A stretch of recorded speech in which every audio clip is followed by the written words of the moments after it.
Dans cette vidéo, je te présente le workflow par rapport à la création d'une annonce sur l'application de vente de kilos.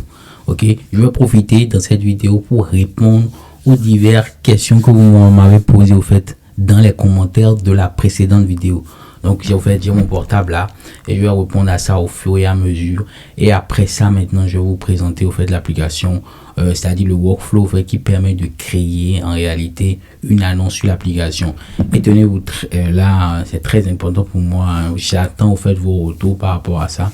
Ce qu'il faudrait améliorer sur l'application. Est-ce que le workflow quand même, il est assez clair? Donc première chose que vous devez faire pour moi, c'est de liker la vidéo, vous abonner si ce n'est pas déjà fait, et au fur et à mesure dans la vidéo, comme j'ai l'habitude de le dire, j'ai des petits des petites annonces à vous proposer. Si cela vous intéresse, vous trouverez le lien de tous ces trucs là dans la description. Donc si vous êtes prêts les gars, on passe sur mon ordinateur et je vous présente le workflow par rapport à cette application, c'est-à-dire par rapport à la création de l'annonce sur l'application. Ok, c'est parti. Alors là, lorsqu'on vient directement sur l'application, là vous le voyez correctement parce que dans la précédente vidéo, c'était pas vraiment, il y avait le code à côté et il y avait l'application. Mais cette fois-ci, je vous montre totalement l'application et on va discuter autour du produit carrément. Ok, c'est parti.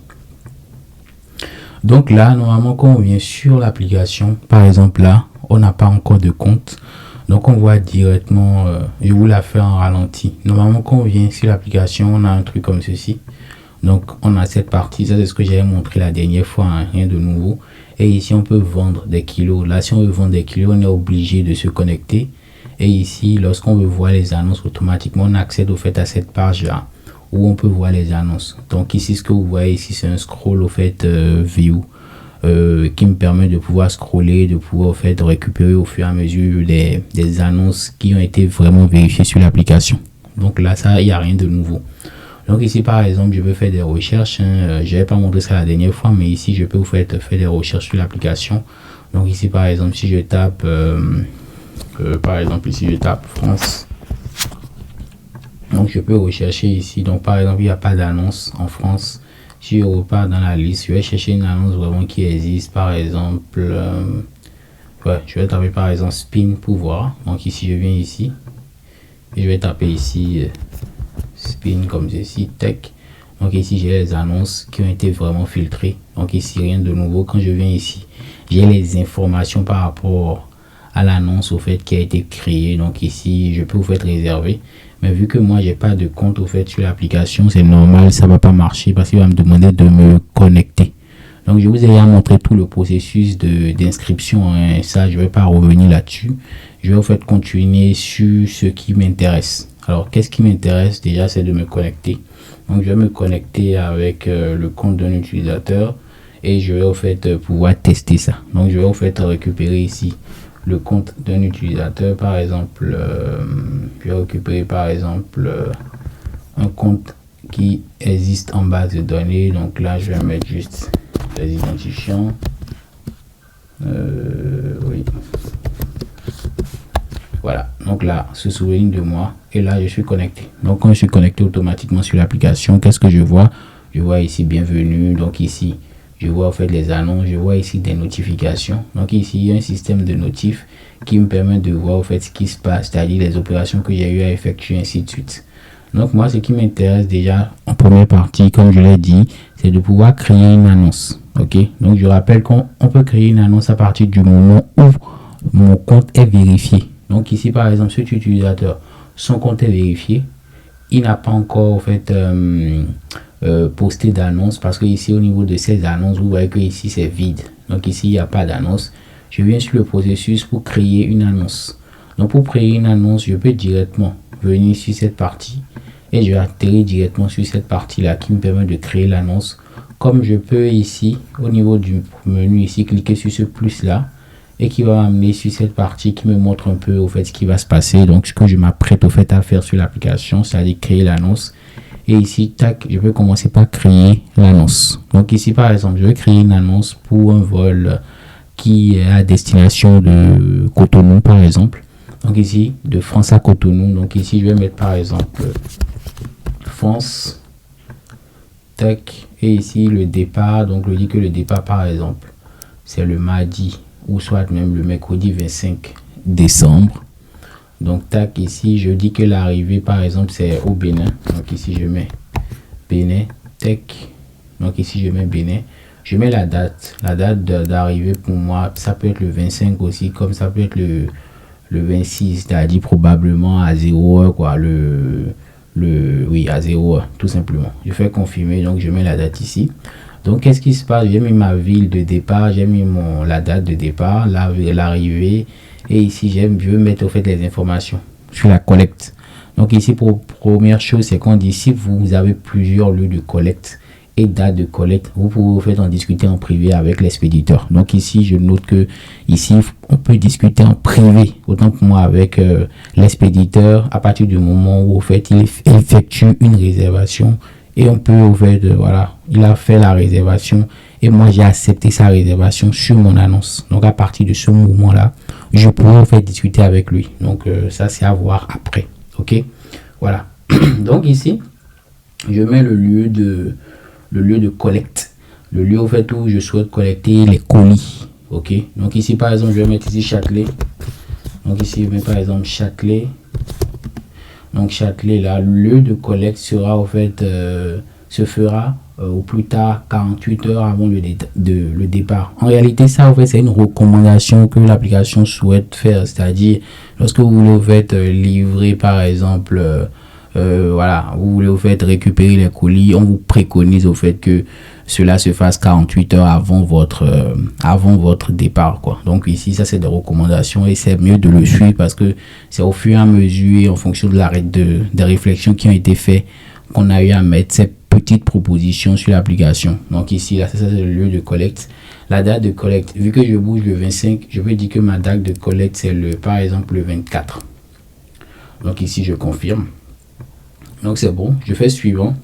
Donc ici, il y a une petite pop-up en fait, qui s'affiche, toujours pour en fait, guider l'utilisateur. Mais n'hésitez pas à me dire en réalité ce que vous pensez de ça parce que l'idée au fait c'est vraiment pour que cela soit plus compréhensible. Donc ici par exemple, information importante, on dit pour vous assurer, pour assurer un transport sans stress et en toute sécurité, nous suggérons deux choses. Donc ici, que la collecte se fasse 48 heures comme je l'ai dit précédemment, et ici pour la remise au fait du kilo, il est préférable au fait de le faire au fait au niveau de lieu public et à 24 heures après l'arrivée de votre au plus après l'arrivée de votre réservation. Bref, je vais lire ça clairement. Donc pour vous, la remise du kilo se fasse de préférence à votre aéroport de destination ou dans un lieu public convenu avec l'expéditeur 24 heures au plus après votre arrivée. Donc ici, c'est des informations qu'on donne que l'utilisateur pourra en fait modifier. Mais ce wording là, on peut le voir après. Hein. Donc pour que l'application soit vraiment plus compréhensible et le workflow de création au fait d'annonce soit plus clair pour les utilisateurs. Donc une fois que c'est bon, par exemple là, je fais c'est compris. Je viens sur la deuxième étape ici qui me permet de pouvoir enseigner le nombre de kilos que je souhaite vendre. Par exemple ici, je vais vendre disons 15 kilos. Je vais vendre par exemple 15 kilos et le prix par kilo. Donc ici, la devise par défaut, c'est en euros. Donc ici, si par exemple c'est en francs CFA chez vous, vous pouvez faire la conversion en euros et vous allez le mettre là. Si par exemple je dis que je veux vendre le trolley à 9000 par exemple, 9000 francs CFA, ça fait approximativement 10 euros. Donc ici, je vais faire ici 10. Donc ici, automatiquement, il y a un petit calcul qui est fait pour dire par exemple que vous allez gagner 150 euros au total. Et ici, il y a 5 euros en fait qui est pris pour chaque réservation. C'est-à-dire 5 euros en fait est pris pour chaque réservation lorsque vous effectuez lorsque quelqu'un réserve sur l'application. Ok, donc ici vous gagnez 150 euros, mais nous, en fait, sur l'application, on prélève 5 euros. Ça, c'est toujours, en fait, par souci de transparence. Ok, il faudrait pas que l'utilisateur s'attende à gagner quelque chose de plus et il se retrouve à gagner moins. ok, parce que vous faites ici les 5 euros, ça c'est les frais qui sont au fait déduits depuis l'application. Donc ici on dit au fait de spécifier les catégories de produits indésirables, c'est-à-dire les produits que vous ne souhaitez pas transporter. Donc si par exemple, si vous ne pouvez pas transporter les aliments, les médicaments, les documents juridiques, vous sélectionnez tout ce que vous ne souhaitez pas. D'ailleurs, dites-moi en commentaire quelles sont les diverses catégories de produits, ainsi pour ceux qui ont l'habitude de voyager ici, qu'on pourrait en fait ajouter là-dessus, parce que moi j'ai pas en fait une idée vraiment totale dessus, mais voilà, l'utilisateur en fait ici il peut aussi mettre autre et après il pourra compléter, donc ça c'est pas un problème, il peut même le mettre dans la description de l'annonce. Donc ici une fois que c'est bon, il sauvegarde. Donc ça c'est ce qu'il ne souhaite pas transporter, mais s'il veut aussi, il peut au fait mettre ici des informations. S'il voit que tout dans cette liste, il n'y a pas au fait la liste des trucs qu'il ne souhaite pas transporter, dans la description ici, dans la description là, il peut mettre au fait ce qu'il souhaite ne pas transporter. Donc ici moi par exemple je vais mettre une petite description par rapport à mon annonce. Par exemple je vais dire ici c'est bon, donc bonjour, je vends des kilos dispo pour Cotonou. Voilà, donc ici Cotonou.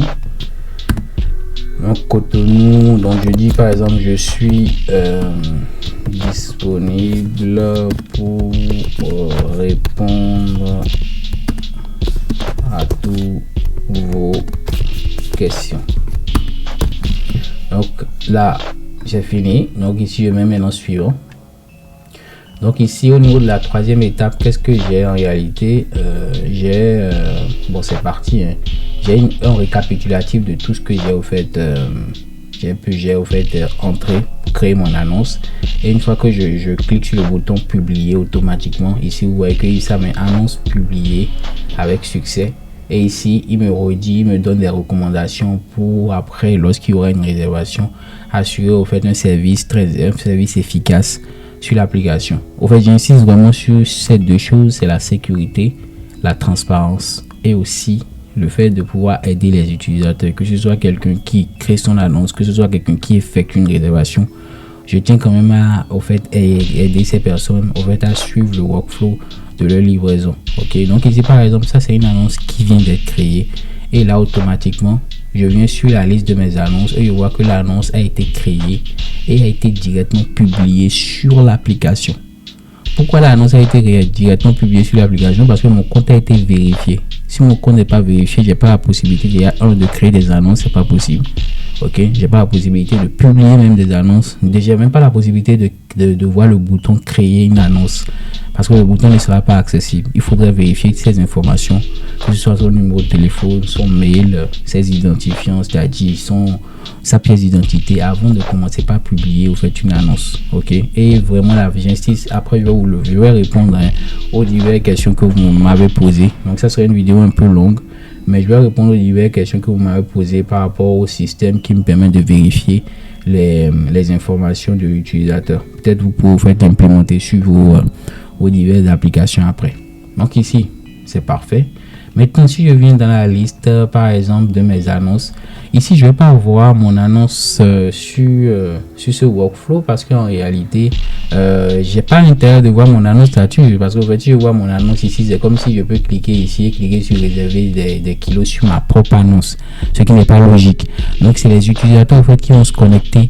Ok, de nouveau, par exemple un utilisateur va se connecter, il va voir mon annonce et lui pourra réserver. Donc ce que je vais faire maintenant, c'est le workflow qui va me permettre de pouvoir en réalité faire une réservation sur l'annonce que cet utilisateur qui est actuellement connecté a créé. Donc ce que je vais faire, c'est que je vais me déconnecter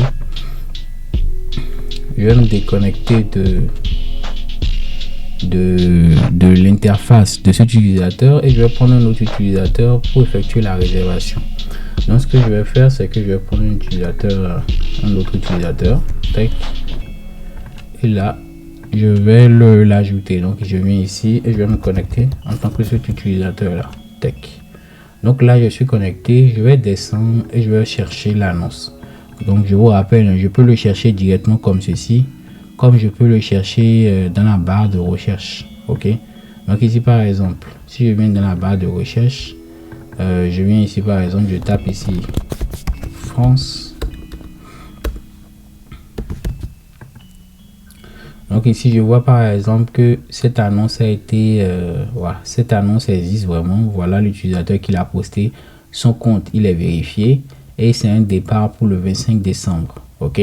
Donc une fois que c'est bon, je clique dessus, je vais voir les informations. Donc ici, c'est le 25 décembre et ici, je vois les détails. Donc il veut, c'est 10 € par kilo.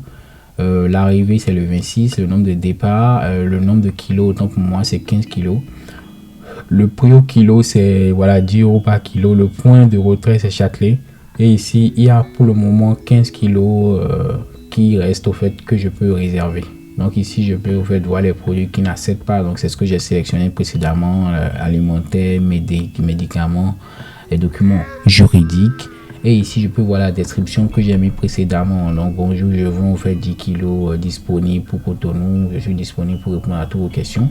Bref, j'ai lu tout ça et ça m'intéresse. Je clique sur réserver. Donc ici, quand je clique sur réserver, ici, il me dit que cet utilisateur n'a pas vérifié son compte. Donc, il ne peut même pas réserver. Voilà. Ça tombe bien parce que je vais essayer de valider son compte à lui. Donc, je viens sur profil. Et ici, je vais au fait ici cliquer sur vérifier. Et je vais procéder à la vérification de son compte. Donc, ici, je viens sur téléphone. Ici, je vais recevoir un code que je vais entrer sur l'application. Je vais juste chercher le code et je vais l'ajouter. Donc je le cherche là et je vais le mettre. Donc ici voilà le code, tac, je vais le mettre ici. Donc ici je copie ce code, il me dit que c'est pas bon. Donc le code, je vais juste recharger, peut-être le code a changé. Donc là, ouais, effectivement le code a changé, je vais le mettre ici. Tac, voilà, normalement là c'est bon. Voilà, donc ici on voit que le téléphone est vérifié. Donc pour cette partie profil là, je vous avais dit dans la précédente vidéo que je ne pourrais pas en fait le vérifier sur mon simulateur parce que je ne peux pas activer la caméra. Mais ici, ça va me permettre de continuer tout simplement. Supposez que ici en réalité, quand il clique sur ça, quand il clique sur Start, il y a une caméra en fait qui va s'activer, qui va prendre en réalité sa photo, la photo de l'utilisateur actuellement connecté. Après, au fait, il va lui demander de faire des gestes, par exemple, bouger sa tête et tout, pour vraiment scanner si c'est la même personne. Et après, maintenant, il pourra mettre ses pièces d'identité. On pourra voir si l'image correspond à l'image qui est là, le nom, ainsi de suite. Donc ici, c'est très important de mettre exactement votre nom correct sur l'application. Parce que, au fait, tout ça sera checké, au fait. Donc, une fois que c'est bon, supposons que tout ce workflow est bon, donc ça serait coché. Pièce d'identité aussi c'est pareil, donc ici je fais la même chose, je scanne la pièce d'identité et tac tac et c'est bon. Et ici c'est validé, donc c'est bon, j'ai fini ce processus là aussi. Et qu'est-ce qui se passe maintenant? Je pourrais revenir en arrière et ici vous voyez que toutes ces informations sont validées. Donc je viens sur ici, je reviens sur ma barre de recherche, j'ai ici mon annonce et maintenant je peux poursuivre la réservation. Vous voyez que maintenant ça c'est ouvert, sauf que ici on peut pas cliquer parce que j'ai pas rempli cette partie là. Ok, ici donc ce que je vais faire, c'est que je vais maintenant sélectionner le type de produit que je souhaite au fait voilà, livrer sur Cotonou. Donc je mets ici par exemple jouer, ainsi de suite. Je fais sauvegarder et ici je laisse un message au transporteur. Par exemple je dis bonjour, je veux effectuer, ou soit je dis je souhaite faire une livraison, j'écris comme ça, une livraison sur Cotonou. Merci de prendre en compte ma réservation. Donc par exemple là, bref, je peux écrire ce que je veux, hein. Il n'y a pas de souci sur ça, mais le plus important c'est d'être vraiment poli, courtois, pour quand même être vraiment transparent avec l'application, quoi. C'est parce que vous faites ce que moi j'aimerais et c'est ce que je vais essayer de refléter, c'est la politesse et le bien-être, c'est-à-dire écrire des messages quand même convivial et vraiment attirer l'utilisateur qui peut, en fait, l'utilisateur qui a créé l'annonce à accepter votre demande de réservation. Donc ici, vous voyez que c'est bon ici, par exemple. Et ici, tac, je vais dire combien de kilos je souhaite réserver. Par exemple, je mets ici 10 kilos. Je souhaite réserver 10 kilos. Donc ici, je clique sur réserver maintenant. Procéder au paiement sécurisé. Donc ici, je vais au fait mettre ma carte bancaire. Donc comme je l'ai dit dans la précédente vidéo, vous ne serez pas débité automatiquement, hein. C'est lorsque l'utilisateur va accepter votre réservation que vous serez débité. Ok, donc ici ce que je vais faire, c'est que je vais prendre ma carte, donc une carte fictive, donc comme je l'ai dit la dernière fois, une carte de test. Donc tac, je vais le mettre ici. Donc ici je mets mon numéro de carte.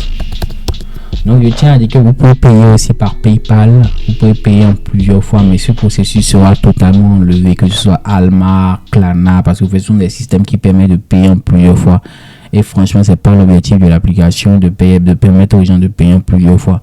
Il faudrait que la personne paye d'un coup, parce que vous faites après, c'est vrai que l'argent n'est pas réellement débité pour le moment, mais à partir du moment où l'autre utilisateur va accepter la réservation, il sera débité automatiquement. Parce que vous faites ici, il faudrait s'assurer effectivement que voilà, l'utilisateur a vraiment les fonds avant de permettre à quelqu'un de pouvoir lui livrer ou de pouvoir lui envoyer son colis à destination.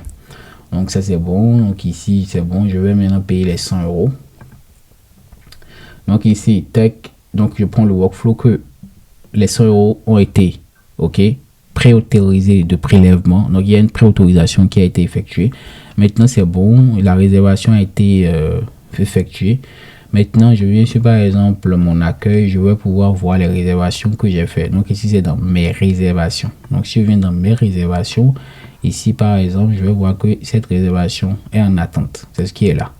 Donc France Bénin 10 kilos que j'ai réservé, et il y a quelques secondes que j'ai réservé ma demande. Ici je peux annuler, c'est-à-dire si j'ai effectué la demande de réservation, mais après en fait je veux désister, ça m'intéresse plus. Donc ici je peux cliquer sur je veux annuler. Donc c'est compris, ça va annuler l'opération automatiquement, c'est-à-dire l'autre utilisateur ne va plus le voir, ainsi de suite. Mais pour le moment je prends le workflow où au fait l'utilisateur maintenant il veut pas encore annuler. Donc ici je vais me reconnecter en tant que l'utilisateur qui a posté cette annonce là, et je vais pouvoir voir en réalité la réservation. Ok, donc dans le même temps en réalité ce qui va se passer, c'est que je vais en fait vous le montrer en lançant mes jobs. Donc ici, qu'est-ce qui se passe? Ouais, c'est normal, je suis pas là où il faut être. Je vais juste lancer au fait des jobs au fait qui vont me permettre de pouvoir récupérer autant pour moi les notifications. Donc ici parce que donc ici si je reviens, parce que j'ai effectué une réservation, je reviens ici par exemple au niveau de mes notifs, vous allez voir que ici j'ai au fait des réservations. Ici il m'affiche au fait tous les notifications, par exemple colis livré, colis reçu, ainsi de suite. Donc ici je vais voir au fait toutes mes notifications. Donc ce que je voulais vous montrer, c'est que effectivement la notification par rapport à la demande de réservation a été effectuée. Donc ici je pourrais le voir. Donc une fois que c'est bon, maintenant je vais me déconnecter en tant que cet utilisateur là, parce que j'ai moi qui ai effectué la réservation et c'est l'utilisateur Kiara. Donc je vais me déconnecter et je vais me connecter en tant que l'utilisateur en fait qui a posté l'annonce.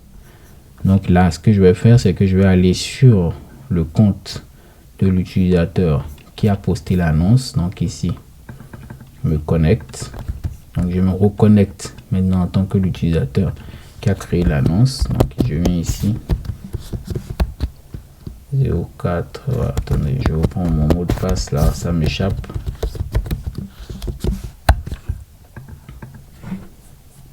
Donc qu'est-ce qui se passe? Ok, c'est normal. Ok, je vais remettre ça et je vais reprendre.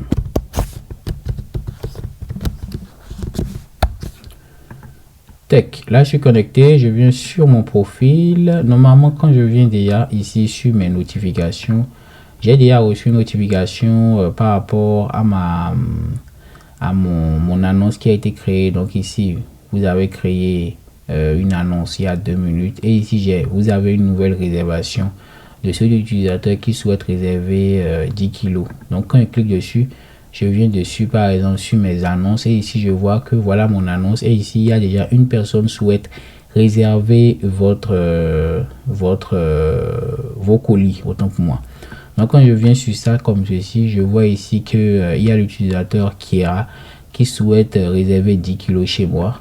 Si je clique dessus, par exemple, je vois les informations, ce qu'il a mis. Donc ici, donc il veut réserver 10 kilos.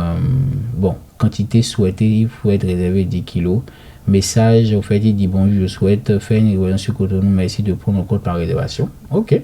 Donc je reviens dessus ici et je pourrais au fait accepter ou refuser. Ici, je peux cliquer sur refuser. Donc il y a toujours au fait une pré-confirmation, c'est-à-dire on me dit cette opération que tu vas faire, ce n'est plus possible de revenir en arrière si tu l'acceptes.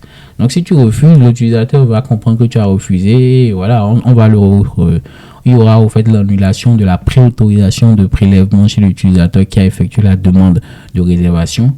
Donc ici, si j'accepte, là maintenant il sera débité. Simplement, au fait, je tiens quand même à être transparent parce que si cette application elle est publiée, il faudrait qu'il y ait une communauté derrière. J'aimerais pas qu'il y ait des utilisateurs qui ne savent pas du tout au fait comment ça marche. Donc ici, lorsque l'utilisateur va accepter la réservation, vous serez au fait en même temps débité réellement sur votre compte. Et je tiens au fait, je vais répondre aux questions après par rapport à tout ce qui a rapport à la partie sécurité. Il y a des questions quand même très pertinentes que j'ai vues dans les commentaires et je vais au fait répondre à ça au fur et à mesure après la présentation. Donc ici, je termine au fait cette partie de présentation ici sur cette partie accepter. Donc ici par exemple, si je clique sur accepter, il y a toujours une pré-confirmation qui me dit en acceptant cette réservation, les frais de kilos engagés seront versés sur votre portefeuille et nous vous mettons en contact avec l'expéditeur. Toutes les discussions devront être effectuées dans la messagerie. Le cas échéant, nous nous désengageons de tout déconvenu qui surviendrait. Très important. Parce qu'en fait, on tient à ce que tout ce qui a rapport à votre opération soit fait sur l'application. On vous invite à ne pas le faire en dehors de l'application pour vous assurer au fait une certaine traçabilité des données afin s'il y a un problème dans le futur, pour qu'on puisse réellement retracer les conversations et pouvoir au fait engager les procédures peut-être qui vont en suivre. On espère ne pas en arriver là, mais vraiment il y aura une traçabilité si vous le faites sur l'application. Ok. Donc ici c'est bon, je dis que c'est compris, donc je vais cliquer sur c'est compris et là maintenant tac, la réservation a été acceptée. Donc si la réservation a été acceptée, normalement l'espace de discussion il est totalement ouvert, c'est-à-dire quand je viens maintenant sur discussion, je vais voir maintenant qu'il y a une discussion France-Bénin qui a été automatiquement créée. Donc ici bonjour, automatiquement avec un message par défaut envoyé à l'utilisateur qui veut me confier son colis. Donc ici bonjour, je suis votre transporteur pour la réservation sur l'annonce France-Bénin. Donc il y a beaucoup de choses que je pourrais encore présenter. Il y a beaucoup d'autres petites workflows qui ont été mis en place sur l'application, mais je vais m'arrêter d'abord là parce que la vidéo elle est déjà longue. Et je vais répondre aux commentaires que j'ai vus sur la précédente vidéo. Et au fur et à mesure, j'attends aussi votre remarque sur cette vidéo-là pour que l'on puisse améliorer au fur et à mesure le produit. Et j'insiste dessus, c'est une application communautaire, c'est pas une application qui a été développé comme ça chez moi. Non, c'est une application où j'ai recueilli les avis et les vrais besoins de moi d'abord, et ensuite des utilisateurs au fait, qui ont l'habitude d'envoyer des kilos un peu partout dans le monde, spécialement en Afrique, quoi. Donc je réponds au premier commentaire. Il y avait Monsieur Lionel Consulting, je pense, qui avait dit qu'il avait le même projet mais qu'il a abandonné, et 4 ans plus tard je tombe sur cette vidéo. Oui. Parfait. Merci, monsieur Lionel. Ouais, c'est un problème réel. Hein. Je trouve que il y a des solutions qui existent, mais bon, franchement, pas à mon goût, quoi. Il faudrait, comme je l'ai mis en place là, améliorer. C'est ce que j'essaie de faire et c'est ce qui sera posté sur les stores après. Donc ici, merci, je suis là pour le travail. Merci, c'est un encouragement par rapport à ces auto-écoles de la Colombe. Merci beaucoup, c'est gentil. Donc, je réponds directement aux questions. Il y a un utilisateur qui s'appelle Tiang, je pense, c'est ça. Hein.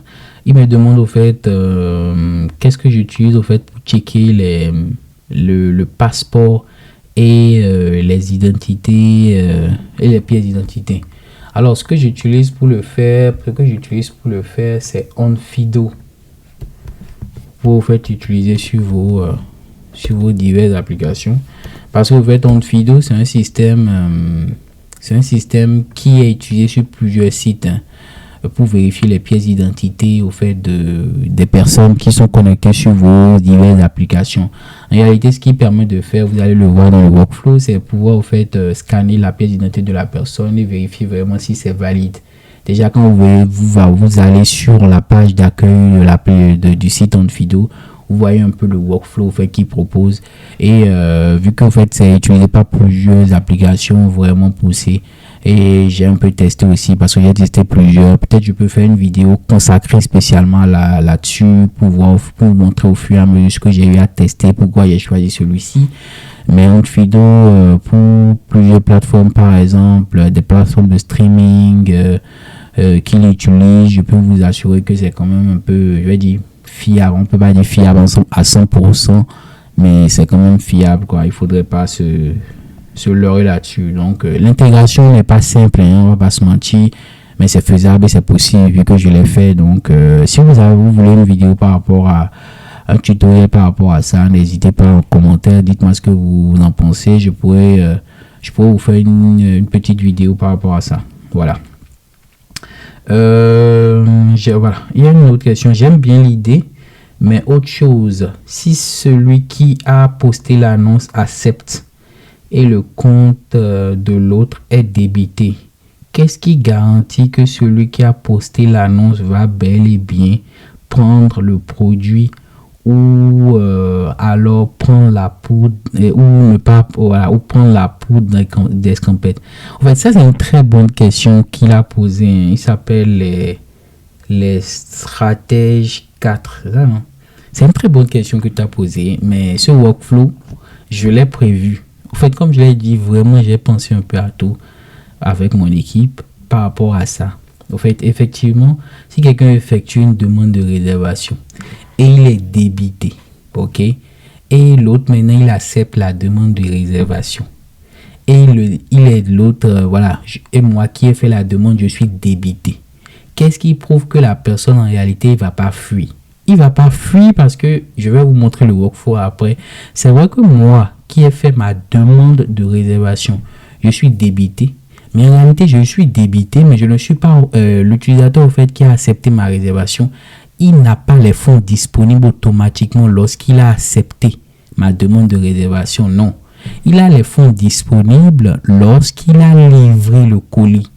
Et lorsqu'il veut livrer le colis, ok, moi, au fait, l'utilisateur qui a fait ma demande de réservation, j'ai reçu deux codes. Deux codes qui vont lui permettre de confirmer déjà le premier code qu'il a reçu le colis. Et le deuxième qui va lui permettre de confirmer en réalité que le colis a été livré. Donc, je vais vous faire la démo là et je vais terminer avec ça pour cette vidéo. Ok, ça fait déjà long, je sais, mais je tiens quand même à ce que tout ça soit clair pour que dans les prochaines vidéos, je puisse accélérer sur d'autres points. Ok, donc n'hésitez pas en commentaire à me dire ce que vous pensez. Si c'est trop long aussi, n'hésitez pas à me dire. Et moi, je vais continuer rapidement pour vous montrer ce workflow là. Donc, je vais juste recharger et je vais revenir maintenant sur cette partie là. Ok, donc j'ai fait une demande de réservation. Ma demande de réservation a été acceptée. Vous voyez ici, quand je viens sur mes réservations, je ne suis pas encore crédité. Quand je viens sur mon annonce, effectivement, j'ai accepté. Quand je viens sur accepter maintenant, donc c'est moi qui ai accepté la réservation. Donc ici, il y a deux étapes pour pouvoir en fait finaliser tout le processus de réservation. Ok, donc là, quelqu'un effectue une demande de réservation chez moi. Maintenant, je dois en fait terminer le processus. Donc ici, il faudrait que je puisse confirmer sur l'application que j'ai bien reçu le colis de la personne. Donc ici, vous voyez ici, il y a réception de la marchandise. Donc si j'ai bien reçu la marchandise, je clique sur ça et je dis finaliser la réception. Quand je clique là-dessus, ici, au fait, l'utilisateur qui a demandé la réservation m'a remis un code. Ce code-là, je dois le remettre ici. Et c'est ce code qui va me permettre de certifier en réalité que j'ai reçu le colis. Donc ici, je vais juste chercher le code. Si je ne le trouve pas, ok, ça serait pour une prochaine vidéo. Mais si je le trouve, on le continue. Donc ici, il y a cette partie-là. Je vais le chercher rapidement, mais je ne vais pas prendre de temps dessus. Je pense que je vais le présenter pour la prochaine vidéo parce que ça franchement, je pense que ça devient long là. Ça devient long. Il faut que j'arrête. Donc ici, finaliser la réception du colis. Donc ici, je dois mettre le code. Donc je mets le code ici. Tac. Donc une fois que c'est fait, ça sera coché ici. Et maintenant, la dernière étape, c'est livraison de la marchandise. Donc je clique ici, je mets aussi le code. C'est-à-dire un code que l'utilisateur qui a effectué la demande de réservation là va me remettre. S'il ne me remet pas le code, je ne serai jamais crédité sur mon compte et je ne pourrai pas faire de retrait de cette somme parce que rien ne prouve que j'ai vraiment livré le colis et rien ne prouve que j'ai reçu le colis. Donc ces deux étapes doivent être finalisées. Donc ici je dis finaliser le dépôt.